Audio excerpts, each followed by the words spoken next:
നമസ്കാരം, ഏവർക്കും study Nifty മലയാളത്തിന്റെ ഡെയിലി മാർക്കറ്റ് ന്യൂസിലേക്ക് സ്വാഗതം.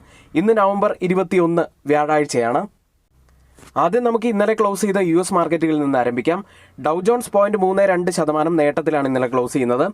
എന്നാൽ S&P 500 ഫ്ലാറ്റായ രീതിയിലും നാസ്ഡാക്ക് 0.11% ഇടിഞ്ഞുമാണ് ക്ലോസ് ചെയ്തത്. കൂടാതെ റഷ്യ ഉക്രൈൻ യുദ്ധത്തിന്റെ ടെൻഷനുകളും ഇപ്പോൾ മാർക്കറ്റിൽ നിലനിൽക്കുന്നുണ്ട്. ഇതിനോടൊപ്പം US നിന്നും ഇന്ന് പുറത്തു വരാനിരിക്കുന്ന എൻവിഡിയയുടെ റിസൾട്ടുകൾ പുറത്തു വരാനുണ്ട്. റിസൾട്ടുകൾക്ക് മുന്നോടിയായി എൻവിഡിയ ഇടിയുകയുണ്ടായി. ഇപ്പോൾ ട്രേഡിംഗ് നടക്കുന്ന US മാർക്കറ്റിന്റെ ഫ്യൂച്ചേഴ്സ് ഇടിവിലാണ്. കൂടാതെ യൂറോപ്യൻ മാർക്കറ്റുകൾ ഇന്നലെ ഇടിവിൽ തന്നെയാണ് ക്ലോസ് ചെയ്യുന്നത്. ഓയിൽ പ്രൈസുകളും ഇന്നലെ നെഗറ്റീവിലാണ് ക്ലോസ് ചെയ്തത്. യുദ്ധത്തിന്റെ ടെൻഷനുകൾ നിലനിൽക്കുന്നത് കൊണ്ട് തന്നെ ഇപ്പോൾ ഓപ്പൺ ചെയ്തിരിക്കുന്ന ഏഷ്യൻ മാർക്കറ്റുകൾ ഇടിവിലാണെങ്കിലും ഗിഫ്റ്റ് നിഫ്റ്റി ഇപ്പോൾ 70 മുതൽ 75 പോയിന്റ്സിന്റെ ഗ്യാപ്പ് അപ്പ് ഓപ്പണിങ്ങിനാണ് ഇപ്പോൾ സാധ്യതയുള്ളത് എന്നാണ് സൂചിപ്പിക്കുന്നത്. ഇന്ത്യൻ മാർക്കറ്റിനെ സംബന്ധിച്ച് ഒത്തിരിയേറെ പ്രധാനപ്പെട്ട കാര്യങ്ങൾ സംഭവിച്ച ഒരു ദിവസം കൂടിയാണ്. പ്രത്യേകിച്ച് ഇന്നലെ RBI ബുള്ളറ്റിൻ പുറത്തു വന്നിരുന്നു. രണ്ടാം പാദത്തിൽ സാമ്പത്തിക വീണ്ടെടുക്കൽ ഇന്ത്യയിൽ ഉണ്ടാകും എന്ന് തന്നെയാണ് ഈ റിപ്പോർട്ട് സൂചിപ്പിക്കുന്നത്. കൂടാതെ മറ്റൊരു പ്രധാനപ്പെട്ട കാര്യമുള്ളത് FPIs ഒക്ടോബറുമായി കമ്പയർ ചെയ്യുമ്പോൾ നവംബറിൽ അവരുടെ സെല്ലിംഗ് കുറച്ച് കൊണ്ടുവന്നിരിക്കുന്നു. ഇനി ഇന്നത്തെ ഈ വീഡിയോ നമ്മൾ കുറച്ച് ഷോർട്ട് ആക്കിയിട്ടാണ് ചെയ്തിട്ടുള്ളത്. ചില സാങ്കേതിക തടസ്സങ്ങൾ നേരിട്ടത് കൊണ്ടാണ് ഇന്ന് ഇത്തരത്തിലൊരു ബുദ്ധിമുട്ടുണ്ടായത്. എൻ്റെ എല്ലാ പ്രിയ സുഹൃത്തുക്കളും ഇതിനോട് സഹകരിക്കും എന്ന് പ്രതീക്ഷിക്കുന്നു. മാത്രമല്ല ഇന്നത്തെ നമ്മുടെ വീഡിയോയുടെ ലൈക്ക് ടാർഗറ്റ് 200 ലൈക്കുകളാണ്. എല്ലാവരും ലൈക്ക് ചെയ്യാൻ ശ്രമിക്കുക. കൂടാതെ ചാനൽ സബ്സ്ക്രൈബ് ചെയ്യാൻ മറന്നുപോയവർ ദയവ് ചെയ്ത് ചാനൽ ഒന്ന് സബ്സ്ക്രൈബ് ചെയ്യുക. ഇന്ന് നമ്മൾ ശ്രദ്ധിക്കേണ്ട ഏറ്റവും പ്രധാനപ്പെട്ട കുറച്ച് വാർത്തകളിലേക്കാണ്. ആദ്യം RBI ബുള്ളറ്റിൻ ഇന്നലെ പുറത്തു വന്നിരുന്നു.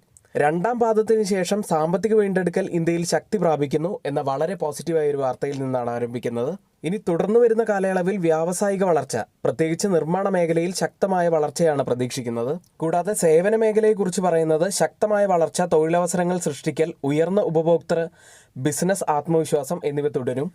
പക്ഷേ ഫോറിൻ പോർട്ട്ഫോളിയോ ഇൻവെസ്റ്റേഴ്സിൽ നിന്നുള്ള സെല്ലിംഗ് ഇനിയും തുടരും എന്ന് തന്നെയാണ് ഈ റിപ്പോർട്ട് സൂചിപ്പിക്കുന്നത്. ഏതായാലും RBI ബുള്ളറ്റിൻ സൂചിപ്പിക്കുന്നത് വരുന്ന പാദങ്ങളിൽ ഇന്ത്യൻ എക്കോണമി നല്ല പ്രകടനം കാഴ്ചവെക്കും എന്ന് തന്നെയാണ്. അത് എക്കോണമിയെ സംബന്ധിച്ചും ഇന്ത്യൻ മാർക്കറ്റിനെ സംബന്ധിച്ചും വളരെ പോസിറ്റീവായിട്ടുള്ള കാര്യം തന്നെയാണ്. മാർക്കറ്റിൽ ഒരു തിരിച്ചുവരവ് നമ്മൾ ഇപ്പോൾ അനിവാര്യമെന്ന് കരുതിക്കൊണ്ടിരിക്കുന്ന സമയത്താണ് ഇത്തരത്തിൽ ഒരു റിപ്പോർട്ട് വരുന്നത്. മറ്റൊരു വാർത്തയും വളരെ പോസിറ്റീവായ വാർത്ത തന്നെയാണ്. ഒക്ടോബർ മാസവുമായി കമ്പയർ ചെയ്യുമ്പോൾ നവംബർ മാസത്തിൽ ഫോറിൻ പോർട്ട്ഫോളിയോ ഇൻവെസ്റ്റേഴ്സിന്റെ സെല്ലിംഗ് അവർ കാര്യമായി തന്നെ കുറച്ചിരിക്കുന്നു. ഫോറിൻ പോർട്ട്ഫോളിയോ ഇൻവെസ്റ്റേഴ്സ് നവംബറിൽ 25,942 കോടി രൂപയുടെ ഇന്ത്യൻ ഇക്വിറ്റികൾ വിറ്റു. ഒക്ടോബർ മാസത്തിൽ അത് 94,017 കോടി രൂപയായിരുന്നു. ഏതായാലും ഇത് വളരെ പോസിറ്റീവായി കാണേണ്ട വാർത്ത തന്നെയാണ്. സെല്ലിംഗ് ഇപ്പോൾ കുറയാനുള്ള കാരണങ്ങൾ കൂടി നോക്കിയാൽ sell India buy China trend പ്രതീക്ഷിച്ചതുപോലെ യാഥാർത്ഥ്യമായില്ല. അതുകൊണ്ട് തന്നെ പ്രതീക്ഷിച്ച പോലെ ഒരു വിദേശ നിക്ഷേപം ചൈനയിലേക്ക് എത്തിയില്ല. കൂടാതെ US ഡൊണാൾഡ് ട്രംപിന്റെ തിരഞ്ഞെടുപ്പിന് ശേഷം FPIs അദ്ദേഹത്തിന്റെ നയങ്ങളിൽ ഒരു വ്യക്തത വരുന്നത് വരെ കാത്തിരിക്കുകയാണ്. ഇതും ഫോറിൻ പോർട്ട്ഫോളിയോ ഇൻവെസ്റ്റേഴ്സിന്റെ സെല്ലിംഗ് കുറയ്ക്കാനുള്ള മറ്റൊരു കാരണമായി. ഇനി FPIs നെറ്റ് ബയേഴ്സ് ആയിട്ടുള്ളത് information technology, construction, health care തുടങ്ങിയ സെക്ടറുകളിലാണ്.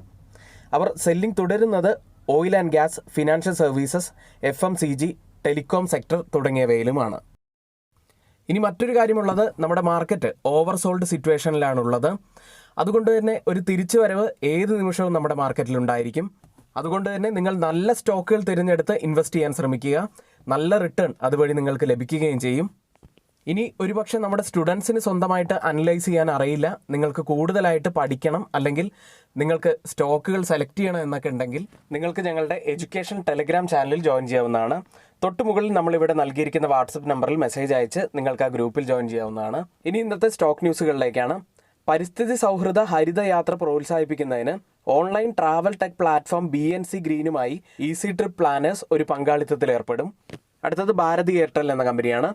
പ്രധാന ഇന്ത്യൻ നഗരങ്ങളിലും സംസ്ഥാനങ്ങളിലും 4G 5G ഉപകരണങ്ങൾ വിന്യസിക്കാൻ ഭാരതി എയർടെൽ ഒരു മൾട്ടി-ഇയർ മൾട്ടി-ബില്യൺ എക്സ്റ്റൻഷൻ ഡീൽ നോക്കിയയ്ക്ക് നൽകിയിട്ടുണ്ട്. അടുത്തത് ഗോദ്രേജ് പ്രോപ്പർട്ടീസ് ആണ്.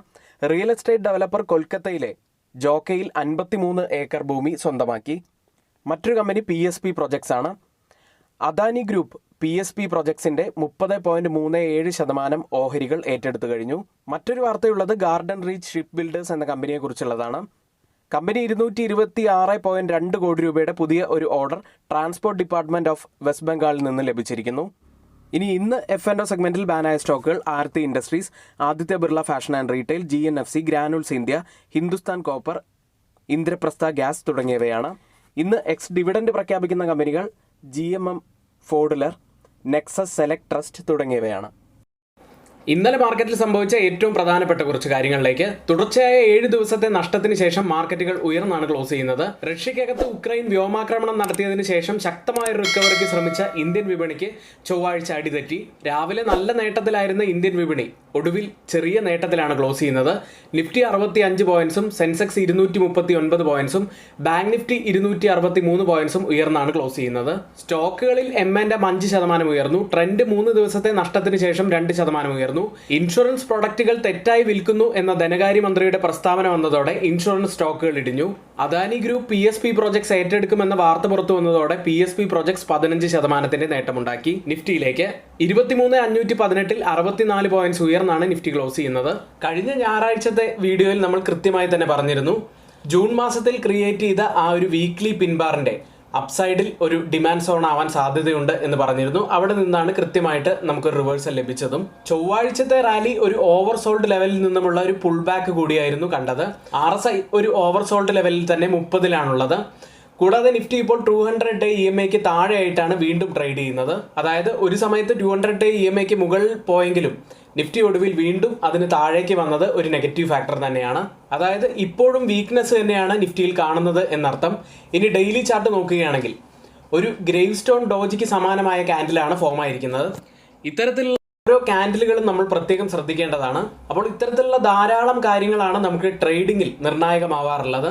അപ്പോൾ ഒത്തിരിയേറെ കാര്യങ്ങൾ നിങ്ങൾക്ക് ബിഗിനേഴ്സിന് അറിയണമെന്ന് താല്പര്യമുണ്ടെങ്കിൽ തൊട്ടു മുകളിൽ നമ്മൾ ഇവിടെ കൊടുത്ത വാട്സപ്പ് നമ്പറിൽ മെസ്സേജ് അയച്ച് നിങ്ങൾക്ക് ഞങ്ങളുടെ ടെലഗ്രാം ഗ്രൂപ്പിൽ, ബിഗിനേഴ്സിനായിട്ടുള്ള ടെലഗ്രാം ഗ്രൂപ്പിൽ ജോയിൻ ചെയ്യാവുന്നതാണ്. ഇനി ഈ ക്യാൻഡിലേക്ക് വന്നാൽ ഈ ഡോജി ക്യാൻഡിലിന്റെ ലോ വളരെ പ്രധാനപ്പെട്ടതാണ്. 23,464 ആ ലെവലായി വരുന്നത്. അതിന് താഴേക്ക് പോവുകയാണെങ്കിൽ പ്രധാനപ്പെട്ട ഒരു സപ്പോർട്ട് ആവാൻ പിന്നീട് വരാൻ സാധ്യതയുള്ളത് 23,350 ഇനി അവിടെയും നിഫ്റ്റിക്ക് സസ്റ്റെയിൻ ചെയ്യാൻ പറ്റാതെ വന്നാൽ 23,240 ലെവൽ, അതായത് 50 വീക്ക് EMA ഉള്ള ലെവൽ പ്രധാനപ്പെട്ടതാവാൻ സാധ്യതയുണ്ട്. അപ്സൈഡിലേക്ക് വന്നാൽ 23,780, അതായത് ചൊവ്വാഴ്ചത്തെ ഹൈ ആണ്, അത് പ്രധാനപ്പെട്ടതാണ്. മാക്സിമം ഓപ്പൺ ഇൻട്രസ്റ്റ് രേഖപ്പെടുത്തിയ കോൾ സൈഡിലെയും പുട്ട് സൈഡിലെയും സ്ട്രൈക്കുകളിലേക്കാണ്. ആദ്യം കോൾ സൈഡിൽ കൂടുതൽ ഓപ്പൺ ഇൻട്രസ്റ്റ് രേഖപ്പെടുത്തിയിരിക്കുന്ന ആദ്യത്തെ സ്ട്രൈക്ക് 24,000 ആണ്. അതിനുശേഷം 23,800 സ്ട്രൈക്കും അതിനുശേഷം 23,500 സ്ട്രൈക്കിലുമാണ്. പുട്ട് സൈഡിൽ കൂടുതൽ ഓപ്പൺ ഇൻട്രസ്റ്റ് രേഖപ്പെടുത്തിയിരിക്കുന്ന ആദ്യത്തെ സ്ട്രൈക്ക് 23,000 ആണ്. അതിനുശേഷം 23,500 സ്ട്രൈക്കും അതിനുശേഷം 23,200 സ്ട്രൈക്കിലുമാണ്. ഓപ്പൺ ഇൻട്രസ്റ്റ് ഡാറ്റ പ്രകാരം റെസിസ്റ്റൻസ് ആവാൻ സാധ്യതയുള്ളത് 23,700ഉം സപ്പോർട്ട് ആവാൻ സാധ്യതയുള്ളത് 23,200ഉമാണ്. അടുത്തതായി change in open interest data പ്രകാരം കോൾ സൈഡിലും പുട്ട് സൈഡിലും വന്ന വ്യത്യാസങ്ങളാണ്. ആദ്യം 23,500 സ്ട്രൈക്കിൽ 7% ഇടിവാണ് പുട്ട് സൈഡിൽ കാണുന്നത്. ഒരു ലോങ് അൺവൈൻഡിങ് ആണ് ആ സ്ട്രൈക്കിൽ നടക്കുന്നത്. എന്നാൽ 15% ഇടിവാണ് കോൾ സൈഡിലുള്ളത്. കുറച്ചുകൂടി ഒരു വീക്ക്നെസ് ആണ് നമുക്ക് കോൾ സൈഡിൽ കാണാൻ കഴിയുന്നത്. ഷോർട്ട് കവറിംഗ് ആണ് ആ സ്ട്രൈക്കിൽ. 23,450 സ്ട്രൈക്കിൽ 16% ഇടിവ് പുട്ട് സൈഡിൽ, ലോങ് അൺവൈൻഡിങ്. 24% ഇടിവാണ് കോൾ സൈഡിലുള്ളത്. ഒരു ഷോർട്ട് കവറിംഗ് ആണ്, കുറച്ചുകൂടി ദുർബലമായിട്ടുള്ള ഒരു ഷോർട്ട് കവറിംഗ് ആണത്. 23,550 സ്ട്രൈക്കിൽ 15% വർധനവാണ് പുട്ട് സൈഡിൽ കാണുന്നത്. ലോങ് ബിൽഡപ്പ് ആണ്. എന്നാൽ 4% വർധനവ് മാത്രമാണ് കോൾ സൈഡിലുള്ളത്. ഒരു ചെറിയ ഷോർട്ട് ബിൽഡപ്പ് ആണ്. മൊത്തത്തിൽ ഈ 3 സ്ട്രൈക്കും കമ്പയർ ചെയ്യുമ്പോൾ മാർക്കറ്റിനെ മുകളിലേക്ക് കൊണ്ടുപോകാൻ കഴിവുള്ള പുട്ട് സെല്ലേഴ്സിന് ചെറിയൊരു മുൻതൂക്കമുണ്ട്. ബാങ്ക് നിഫ്റ്റിയിലേക്ക് 50,626 263 പോയിന്റ്സ് ഉയർന്നാണ് ബാങ്ക് നിഫ്റ്റി ക്ലോസ് ചെയ്യുന്നത്. മറ്റൊരു കാര്യമുള്ളത്, നിഫ്റ്റി കഴിഞ്ഞ 8 ദിവസമായിട്ട് 200 ഡേ EMAക്ക് താഴെയായിട്ടാണ് ട്രേഡ് ചെയ്യുന്നത്. എന്നാൽ ബാങ്ക് നിഫ്റ്റി കഴിഞ്ഞ 4 ദിവസമായിട്ട് 200 ഡേ EMAക്ക് മുകളിലായിട്ടാണ് ട്രേഡ് ചെയ്യുന്നത്. നിഫ്റ്റിയുടെയും ബാങ്ക് നിഫ്റ്റിയുടെയും ആ ഒരു വ്യത്യാസം കാണിച്ചു തരാൻ വേണ്ടി പറഞ്ഞു എന്ന് മാത്രം. നിഫ്റ്റിയേക്കാൾ കൂടുതൽ സ്ട്രെങ്ത് ബാങ്ക് നിഫ്റ്റിക്കാണ് എന്ന് കാണിച്ചു തരാൻ വേണ്ടി പറഞ്ഞു എന്ന് മാത്രം. കൂടാതെ 10 ഡേ EMA ചൊവ്വാഴ്ച ബാങ്ക് നിഫ്റ്റി ടച്ച് ചെയ്യുകയുണ്ടായി. പക്ഷേ അവിടെ സസ്റ്റെയിൻ ചെയ്യാൻ കഴിഞ്ഞില്ല. തിരിച്ച് ക്ലോസ് ചെയ്യുന്നത് 263 പോയിന്റ്സ് ഉയർന്നാണ്. ബാങ്ക് നിഫ്റ്റിക്ക് ചാനൽ പാറ്റേണിന്റെ ലോവർ എൻഡിൽ നിന്നും ഒരു പുൾ ബാക്ക് ലഭിച്ചിട്ടുണ്ട്. പക്ഷേ അത് സസ്റ്റെയിൻ ചെയ്യുമോ എന്ന് നമുക്ക് വരും ദിവസങ്ങളിൽ കാണേണ്ടതുണ്ട്. പ്രത്യേകിച്ച് എല്ലാവരും ശ്രദ്ധിക്കേണ്ട ഒരു കാര്യം ചൊവ്വാഴ്ചത്തെ ഹൈ ബ്രേക്ക് ചെയ്യുന്നുണ്ടോ എന്ന് തന്നെയാണ്. മാക്സിമം ഓപ്പൺ ഇൻട്രസ്റ്റ് രേഖപ്പെടുത്തിയ ബാങ്ക് നിഫ്റ്റിയുടെ കോൾ സൈഡിലെയും പുട്ട് സൈഡിലെയും സ്ട്രൈക്കുകളിലേക്കാണ്. കൂടുതൽ ഓപ്പൺ ഇൻട്രസ്റ്റ് രേഖപ്പെടുത്തിയിരിക്കുന്ന ആദ്യത്തെ സ്ട്രൈക്ക് കോൾ സൈഡിൽ 51,000 ആണ്. അതിനുശേഷം 51,500 സ്ട്രൈക്കും അതിനുശേഷം 50,500 സ്ട്രൈക്കിലുമാണ്. പുട്ട് സൈഡിൽ കൂടുതൽ ഓപ്പൺ ഇൻട്രസ്റ്റ് രേഖപ്പെടുത്തിയിരിക്കുന്ന ആദ്യത്തെ സ്ട്രൈക്ക് 50,000 ആണ്. അതിനുശേഷം 51,000 സ്ട്രൈക്കും അതിനുശേഷം 50,500 സ്ട്രൈക്കിലുമാണ്. ഓപ്പൺ ഇൻട്രസ്റ്റ് ഡാറ്റ പ്രകാരം ഒരു റെസിസ്റ്റൻസ് ആവാൻ സാധ്യതയുള്ളത് 51,000ഉം സപ്പോർട്ട് ആവാൻ സാധ്യതയുള്ളത് 50,500ഉമാണ്. ഇന്ത്യ വിക്സ് തുടർച്ചയായ രണ്ടാമത്തെ ദിവസമാണ് പോസിറ്റീവിൽ ക്ലോസ് ചെയ്യുന്നത്.